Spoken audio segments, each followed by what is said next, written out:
तो ये बात है सन 1850 की, ब्रिटेन के एक शहर लंदन की। लेकिन इससे पहले चलते हैं कहानी के बैकग्राउंड में। फ्रेडरिक मैनिंग नाम के एक शख्स की पैदाइश होती है टॉन्टन नाम के इलाके में सन 1819 में। टॉन्टन लंदन से 165 माइल साउथ में है। फ्रेडरिक अपनी बेसिक एजुकेशन के बाद as a railway worker job शुरू करता है और कुछ साल बाद प्रमोट होकर एक गार्ड बन जाता है और इसको लंदन में ही पोस्टिंग मिल जाती है। बदकिस्मती से इसके पिता की सन 1845 में ही मौत हो जाती है। इस सच्ची कहानी के दूसरे किरदार जिसका नाम है मारिया, उसकी पैदाइश होती है स्विट्ज़रलैंड के ल्यूसर्न नाम के शहर में 1821 के दौरान। लेकिन बदनसीबी से इसके माँ बाप की भी मौत इसके टीनेज के दौरान ही हो जाती है। यहाँ पर मेरी एक बहुत मुफलिसी भरी गरीबों वाली तंग हाली की ज़िंदगी जी रही थी। तो वो तय करती है कि वो इंग्लैंड जाएगी और वहाँ पर कुछ काम, कुछ रोज़गार वगैरह तलाशेगी। लंदन में जब मेरी पहुँचती है मारिया, तो इसकी एक औरत के घर मेड की नौकरी मिल जाती है जिसका नाम एना पोलक था और जिसका हस्बैंड एक मेंबर ऑफ पार्लियामेंट था उस वक्त। एना पोलक का एक बहुत बड़ा और खूबसूरत मकान था जो कि उस वक्त की एरिस्टोक्रेटिक सोसाइटी में हुआ करता था। यहाँ से मारिया के दिल में एक बड़े मकान, एक लेविश लाइफस्टाइल के सपने पलने शुरू होते हैं, जो कि देखा जाए तो कोई गलत बात भी नहीं है। Womens are built this way. वो हज़ारों साल की कंडीशनिंग के बाद इसी तरह से बनी है कि दे लुक फॉर रिसोर्सेज, और ये कोई गलत बात नहीं है। अब यहाँ से मेरी एक दूसरे घर में जाती है जिस घर की मालकिन का नाम था लेडी ब्लांटायर, जो कि सदरलैंड की डचेस की बेटी थी। जिस घर में लेडी ब्लांटायर रहा करती थी उसका नाम था स्टेफर्ड हाउस और महारानी विक्टोरिया का अक्सर यहाँ आना जाना होता था। तो ओब्वियसली घर काफ़ी बड़ा और खूबसूरत था। मेरी ने उस वक्त के लंदन के सबसे अमीर शख्स देखे थे।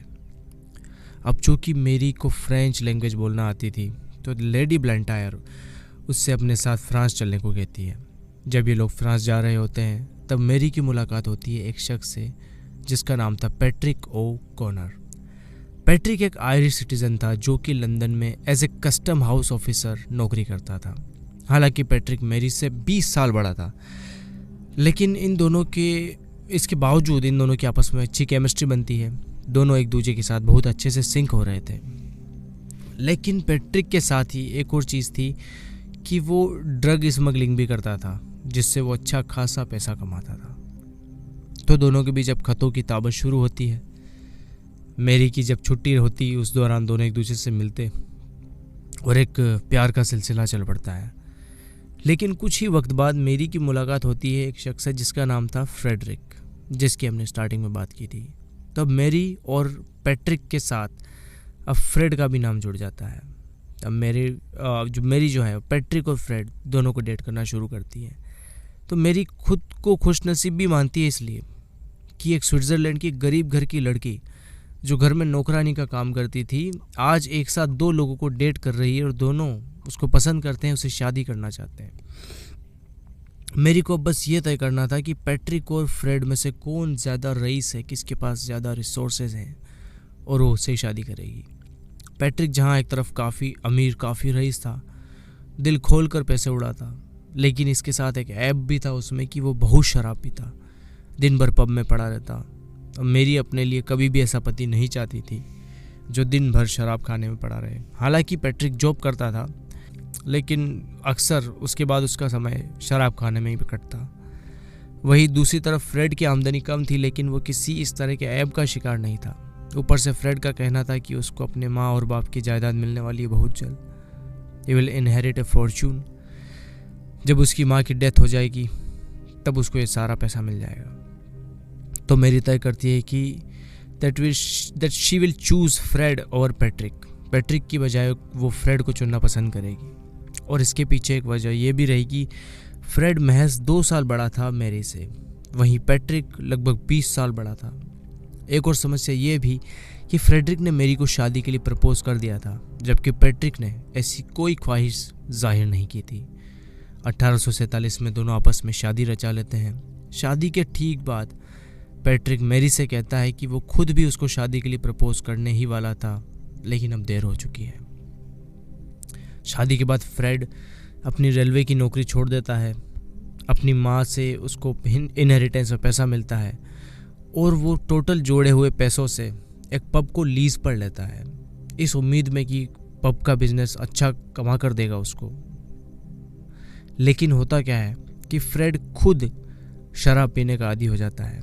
उसकी जो सोहबत है वो कुछ नशेड़ियों से और गैंगस्टर से हो जाती है जो इसका फ़ायदा उठाते हैं, और फ्रेड भी लड़कियों को इम्प्रेस करने के चक्कर में पैसे उड़ाता जाता है।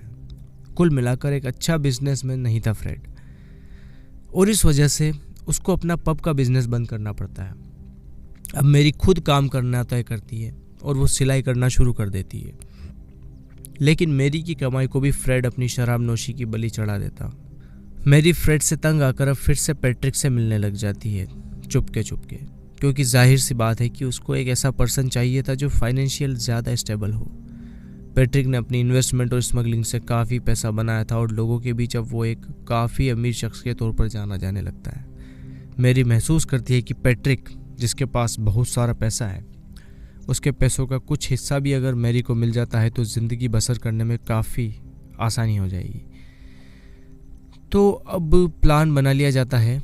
23 जुलाई 1849 के दिन मैरी के घर बड़ी टाइल्स मंगवा ली जाती है, साथ ही कुछ सीमेंट, फावड़ा और बाकी चीज़ें भी।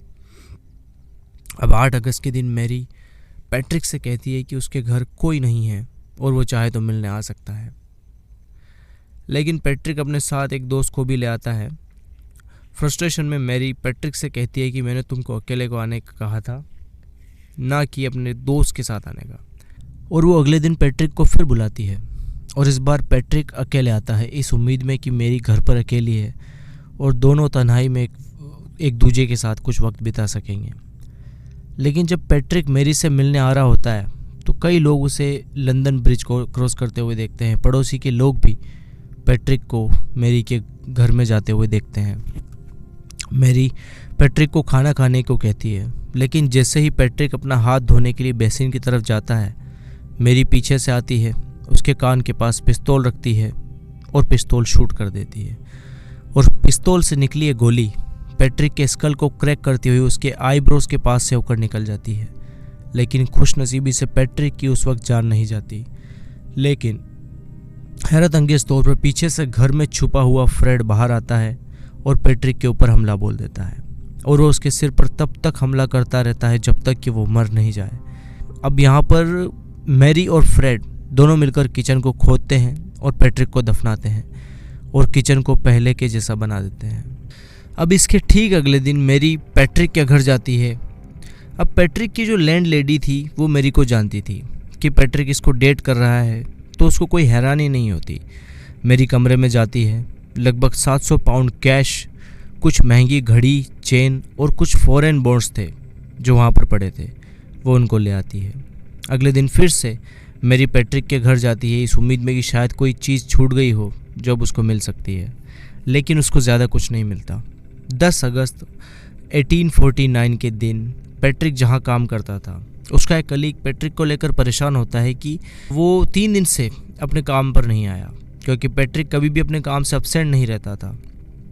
जब अगले दिन भी पैट्रिक नहीं आता तो कलीग तय करता है कि वो पैट्रिक के घर जाएगा और खबर लगाएगा कि आखिर माजरा क्या है। जब वो पैट्रिक के घर जाता है तो देखता है कि पैट्रिक वहाँ पर नहीं है। वो बाकी किराएदार से पूछता है तो वो कहते हैं कि थर्सडे के दिन से पैट्रिक ये कहकर गया था कि वो मरिया से मिलने जा रहा है, लेकिन उसके बाद कभी नहीं आया।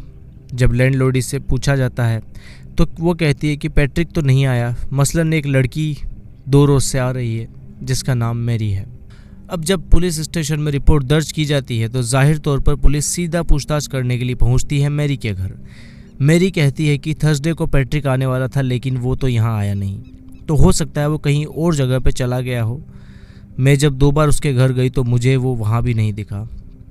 पुलिस अब पैट्रिक के घर की तलाशी लेती है तो देखती है कि पैसे, घड़ी और सभी कीमती चीज़ें उसके रूम से गायब हैं। और दूसरी तरफ पुलिस की तफ्तीश होता देख मैरी पैनिक कर जाती है और वो फ्रेड से कहती है कि घर में जो फर्नीचर पड़ा है उसे वो बेचकर आ जाए ताकि कुछ पैसे आ जाएं। जब फ्रेड फर्नीचर को बेचने बाहर जाता है तब पड़ोसी देखते हैं कि मेरी कुछ सूटकेस लेकर घर से बाहर जा रही है, जिसमें जाहिर है कि वो कैश और महंगे सामान भी रहे होंगे जो उसने पैट्रिक के घर से चुराए थे। जब फ्रेड फर्नीचर बेचकर घर आता है तो देखता है कि मेरी जा चुकी है और अब जो भी करना है उसको खुद को करना है और उसको अपना खुद का देखना है। तो फ्रेड भी एक बोट में बैठकर कहीं दूर निकल लेता है और अपने सामान के साथ वो भी वहाँ से फरार हो जाता है। अब मेरी के घर पर कोई नहीं था। पुलिस को शक तो था कि पैट्रिक के साथ कुछ तो गलत ज़रूर हुआ है, लेकिन जब मेरी के भागने की खबर उन्होंने सुनी तो उनका शक यकीन में बदल गया। पुलिस अब मेरी के घर जाती है इस उम्मीद में कि शायद कोई सुराग मिल जाए। तभी एक पुलिस वाले की नज़र किचन में लगी टाइल्स के ऊपर ताज़ा सीमेंट पर पड़ती है और अब किचन को खोदा जाता है। किचन को खोदे जाने पर अंदर से एक लाश निकलती है जिसके दोनों हाथ पीछे बंधे हुए, दोनों टांगों को फोल्ड किया हुआ और मुंह को बुरी तरह कुचला हुआ। हालांकि इन्वेस्टिगेशन के बाद पुलिस ये पता लगा लेती है कि ये लाश किसी और की नहीं बल्कि पैट्रिक की है। अब पुलिस को तलाश थी मेरी और फ्रेड की। पुलिस तफ्तीश शुरू करती है, अखबार में इश्तिहार देती है। इश्तिहार देखकर एक शख्स जिसने मेरी को देखा था वो पुलिस को बताता है कि वो शहर के ही एक दूसरे इलाके में है, उसने मेरी को छोड़ा था किंग क्रॉस स्टेशन के पास।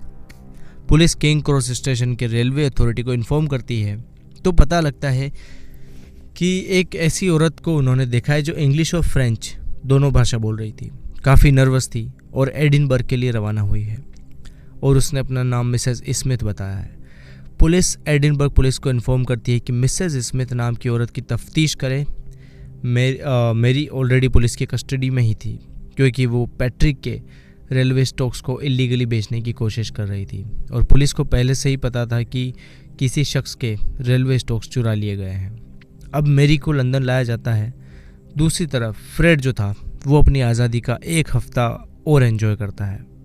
अब जो फ्रेड था वो भाग कर गया था एक इलाके में जिसका नाम था सेंट हेलियर।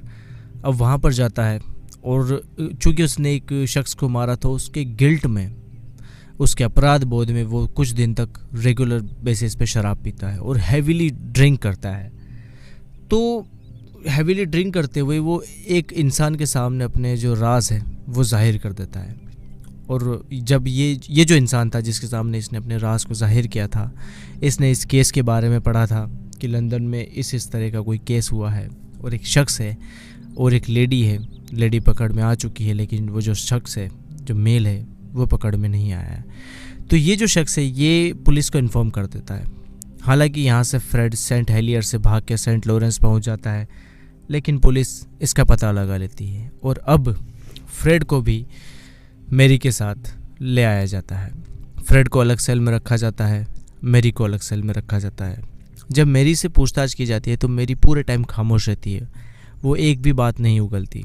लेकिन फ्रेड वो काफ़ी ज़्यादा पैनिक कर चुका था। वो सीधा इल्ज़ाम लगाना शुरू करता है मेरी पर। वो कहता है कि वो खुद इनोसेंट है और जो भी कारस्तानी है, जो भी हुआ है, उसके पीछे थोरोली जिम्मेदार मेरी है। लेकिन जब मेरी से कहा जाता है कि फ्रेड ने तुम्हारे बारे में इस तरह से कहा है, तो मेरी खुद भी कहती है, अभी तक मेरी चुप थी, लेकिन अब मेरी कहती है कि आप खुद सोचिए कि इतनी बड़ी टाइल्स जो मैं घर के बाहर से अंदर लाई हूँ, क्या वो मैं अकेली ला सकती हूँ? वो इम्पॉसिबल है। वो फ्रेड और मैं, हम दोनों ने मिलकर वो टाइल अंदर लाए थे और इसमें सिर्फ मैं नहीं, फ्रेड भी बराबर का जिम्मेदार है। हम दोनों बराबर के भागीदार हैं। तो यहाँ पर पुलिस को एक और अपॉर्चुनिटी दिखती है कि वो इन दोनों को कोर्ट में एक दूसरे के अगेंस्ट खड़ा करके इनके केस को और ज़्यादा मजबूत करेंगे और इन दोनों को प्रॉपर सज़ा दिलवाएंगे। अब ये जो कहानी है मैरी और फ्रेड की, ये तूल पकड़ती है कई मीडिया आउटलेट्स में, कई न्यूज़पेपर में।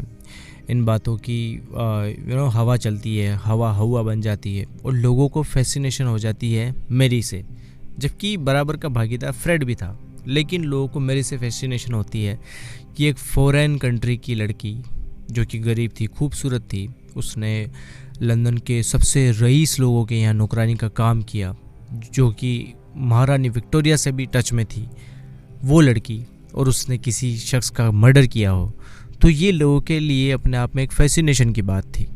25 अक्टूबर की तारीख से लंदन के ओल्ड बेली नाम के इलाके में मरिया पर और फ्रेड पर ट्रायल शुरू होता है।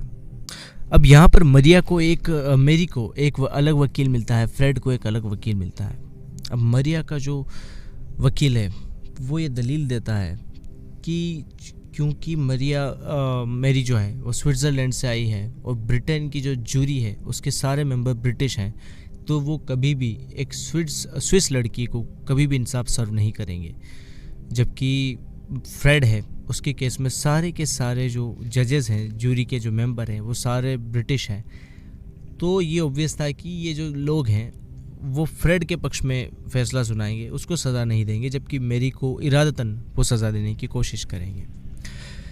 दूसरी तरफ अब यहाँ पर जो कोर्ट है वो इस लॉयर का जो ये तुक होता है इसको खारिज कर देती है और वो कहती है कि ट्रायल तो सारे जूरी के मेंबर ब्रिटिश होंगे उसी केस में होगा। अब यहाँ पर जो मरिया का जो बैरिस्टर होता है, उसका जो वकील होता है, वो कहता है कि मरिया बिल्कुल इनोसेंट है। हाँ, हो सकता है कि उसने अगले दिन फ्रेड की ज्वेलरी, फ्रेड के बॉन्ड्स, फ्रेड के पैसे चुराए हैं, लेकिन उसने कभी भी फ्रेड का कत्ल नहीं किया। लेकिन जो मरिया के ड्रेस पर जो खून के धब्बे थे और जो टाइल्स और सीमेंट लाए थे वो उनके बिल भी मरिया के नाम से ही थे, तो ये एक स्ट्रॉन्ग एविडेंस था कि कहीं ना कहीं मरिया इसमें शामिल थी। अब जो फ्रेड है उसका वकील है वो भी अपनी तरफ से अपनी दलील काफ़ी स्ट्रॉन्गली रखता है, लेकिन जो सबूत थे वो इतने ओवरवेलमिंग थे। और सबसे बड़ा सबूत तो ये कि पैट्रिक के किचन से फ्रेड और मरिया के किचन से पैट्रिक की लाश मिलना, उससे बड़ा सबूत और क्या होगा। तो कुल मिलाकर मरिया और फ्रेड ने एक दूसरे पर इल्ज़ाम लगाकर और कमज़ोर सबूत पेश करके खुद के लिए केस को मुश्किल बना लिया। अब ये जो पूरा केस था वो जूरी के हाथ में था कि जस्टिस मिलेगा नहीं मिलेगा, सज़ा मिलेगी नहीं मिलेगी, अगर मिलेगी तो कितनी मिलेगी, क्या था।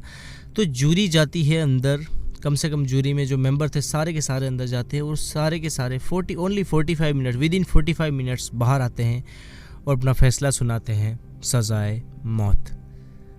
अब यहाँ पर कोर्ट दोनों से कहती है, फ्रेड से भी और मरिया से भी, कि वो अपनी दलील में अपने पक्ष में कुछ कहना चाहते हैं, तो फ्रेड इस पर खामोश रहता है। जबकि मरिया कहती है कि बाहर से आए लोगों को यहाँ पर कभी कोई इंसाफ नहीं मिलता है और मैं बिल्कुल कंडेम करती हूँ अदालत के इस फैसले को और मैं हार नहीं मानूंगी। इसके बाद मरिया, चूँकि कई रईस लोगों के घर में काम कर चुकी थी, तो वो लेडी ब्लेंटायर जिसकी माँ सदरलैंड की डचेस थी और उसके विक्टोरिया से काफ़ी अच्छे रिलेशन थे, तो यहाँ पर मरिया लेडी ब्लेंटायर के थ्रू पैगाम भिजवाती है क्वीन विक्टोरिया को कि इस तरह से उसको एक कोर्ट केस में सज़ाए मौत की सज़ा सुनाई गई है और वो किसी तरह से मरिया की मदद करे, लेकिन कोई जवाब नहीं आता। तो मरिया और फ्रेड की जो मौत है वो होनी तय थी। मरिया को 13 नवंबर 1849 30 नवंबर 1849 को हैंग किया जाना था, मरिया और फ्रेड दोनों को। मरिया और फ्रेड दोनों एक दूसरे से लॉकअप में मिलते हैं, जहाँ पर ऑन द रिकॉर्ड जो पुलिस वाले हैं वो कहते हैं कि फ्रेड मरिया से कहता है कि जो हमने किया वो हमें नहीं करना चाहिए था।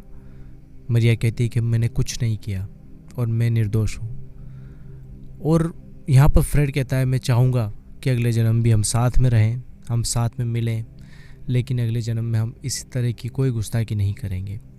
मरिया और फ्रेड दोनों एक दूसरे को किस करते हैं और अब बारी थी उनकी फांसी की। यहाँ पर मरिया कहती है कि उसके चेहरे को पहले ही ढक दिया जाए और उस ढके हुए काले लिबास से उसको फांसी के तक ले जाया जाए, क्योंकि उसकी हिम्मत नहीं है कि वो फांसी के फंदे को देख सके। उसकी हिम्मत नहीं है कि वो वहाँ पर जो लोग चिल्ला रहे हैं वो उनको देख सके। वो बिना किसी को देखे मरना चाहती है। तो मरिया को कफन पहना दिया जाता है लॉकअप से ही, और उसको कफन पहनाए हुए तक लाया जाता है और फ्रेड को ऐसे ही लाया जाता है।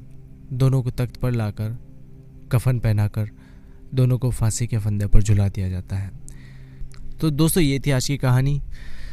उम्मीद है आपको पसंद आई होगी। मिलते हैं किसी नए दिन नए एपिसोड में नई कहानी के साथ। तब तक के लिए इजाज़त दें। Good bye. शुक्रिया।